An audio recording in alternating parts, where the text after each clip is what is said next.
I always thought the hard part of making game would be programming or designing monsters. But the more I work on this, I realized the hard part is actually making a decisions. What weapons exist, what items can players buy, and what does the world even look like. And somehow every decision create three more decisions. In my previous video, I mentioned that I only want to create 10 weapons and a few armor sets. Then I open RPG Maker and apparently it already comes with all of that. I mean, look, weapons, armor, items, everything. So I figured maybe I don't need to make things harder than they already are. I'm still learning, let's use what already there and focus on building games. Simple, easy, nothing could possibly go wrong.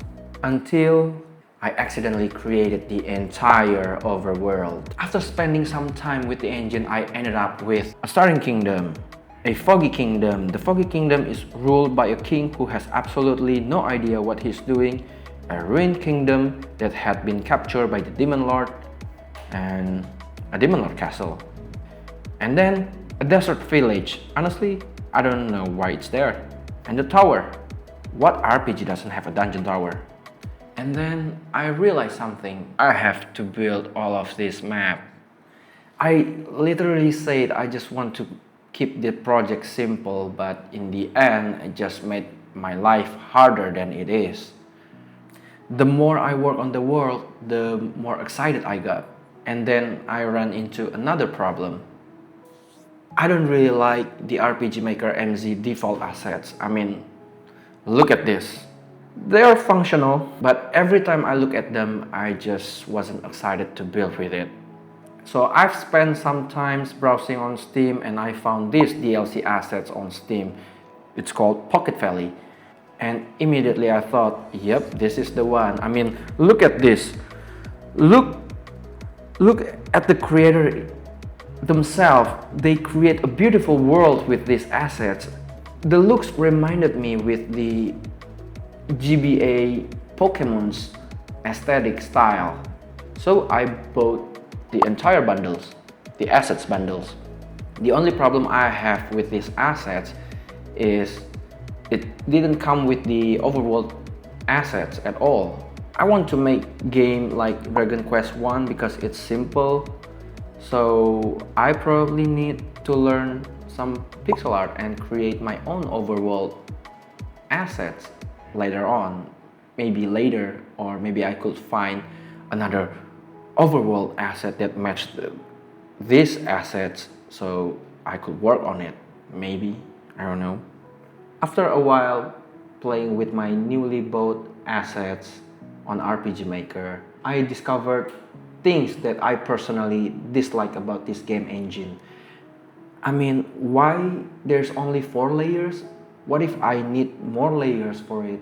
And why can I move my sprite to another layers?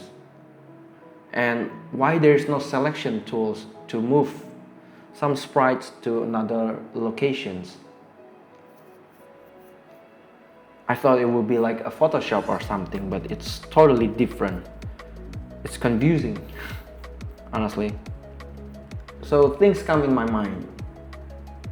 Should I change game engine? Then I start looking at Godot. I think it's pretty powerful, but I want to make my game faster. I don't want to spend years or months to learn how to programming and the other stuff.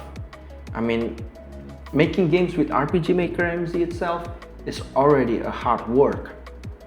So after watch a lot of devlog on YouTube, a lot of people seem recommend me to stick with one game engine. So I think I still be sticking with the RPG Maker MZ.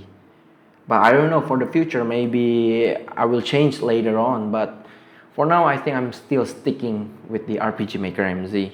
The layers annoy me, the editor annoys me. Sometimes I feel like I'm fighting the software instead of making game.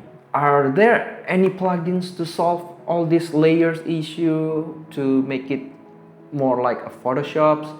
And if you would be so kind, please share it in the comment below. Game development is weird. One day I want to create some weapons. The other day I'm thinking to learn to draw my own pixel art. The thing is, I just wanted to create an RPG. Now I'm lost. Why am I making this harder on myself?